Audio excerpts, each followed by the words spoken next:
in Syria. In Doha, we also heard from the Turkish Foreign Minister, Jasper Mortimer, our correspondent in Ankara, joining us now. Hello to you, Jasper. Some of these reactions from Turkey, it's tough to sort of make sense of it. We want an inclusive process in Syria, but then there's this big question about the Kurds. Help us understand it, Jasper.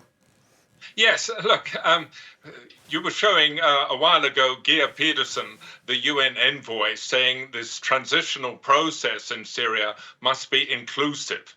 And there are two problems in including there. How does one include the number one guerrilla group in this revolution, HTS, that has spearheaded the overthrow of Bashar al-Assad, when HTS is listed as a terror group and its leader, Abu Muhammad al-Jahani, is wanted by the US with a $10 million bounty over his head.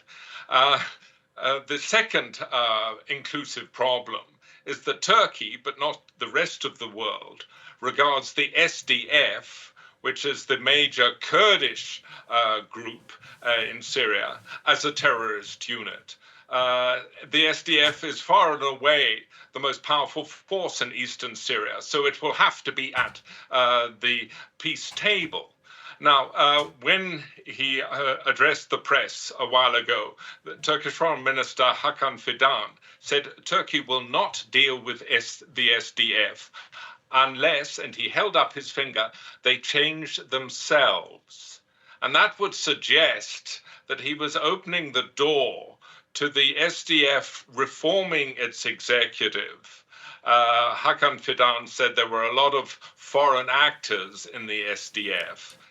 So throwing the foreigners off its executive body and perhaps issuing a declaration against terrorism that would make it acceptable to Turkey. Obviously, Turkey believes that the SDF is the PKK in sheep's clothing, and it would like the SDF to distance itself from the PKK, the Turkish insurgent group.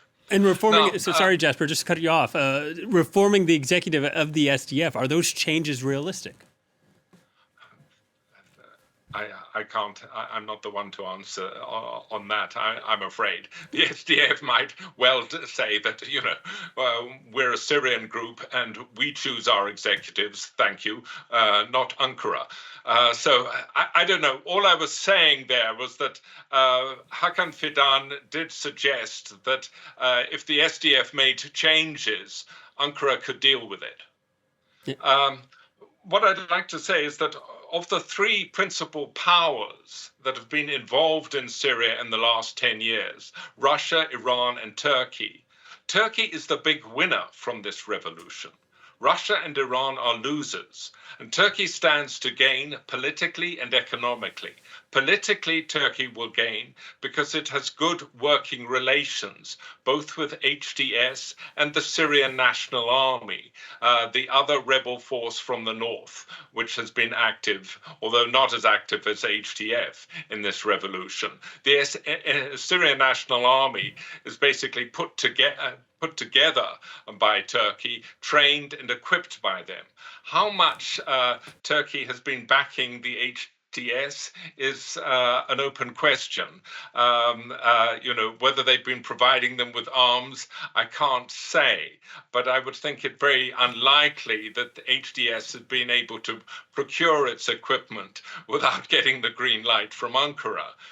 Nevertheless, you can say Turkey has had good working relations with the two main rebel elements in this revolution. Economically, Turkey will gain from this revolution because it can offer Syria trade, investment, and construction like no other neighbor of Syria can offer it. Turkey is the big economic power next to Syria. And the new leadership of Syria will know this. Yeah, and what about all the Syrian refugees living in Turkey? What future do you think awaits them? Well, Turkey would very much like them to return home. Turkey has 3.7 million refugees, Syrian refugees, and they've become a political liability to the government. In the elections last year, opposition parties were saying the Syrians must go home. Turkey is taking the line, it won't force the refugees to go home. They must go home of their own accord. And they will only do that if this transitional process is orderly. If there's anarchy and chaos and infighting among the rebel factions, the refugees won't want to go home. That's for sure. So it will depend on how this new Syria conducts itself. Yeah, the whereabouts of Bashar al-Assad are still unknown, but his family's been in power since 1971. Assad, what was his relationship with Erdogan? They had a very troubled past. Yes, initially, when Assad first took power, and he was something of a reformist, there was a sort of Arab Spring, a loosening up of controls after Bashar al-Assad succeeded his father in 2000. And he and Erdogan developed good relations, and they went on holiday together with their wives, and photographs were taken of the four of them. But when the uprising started, they began to fall out increasingly as Erdogan urged Assad to strike a deal with the moderate opposition that was opposing him and had not yet reached for their guns. And Assad refused to do so. And then their relations did become strained. And there was a complete breakdown, and Turkey closed its embassy in Damascus, and so on.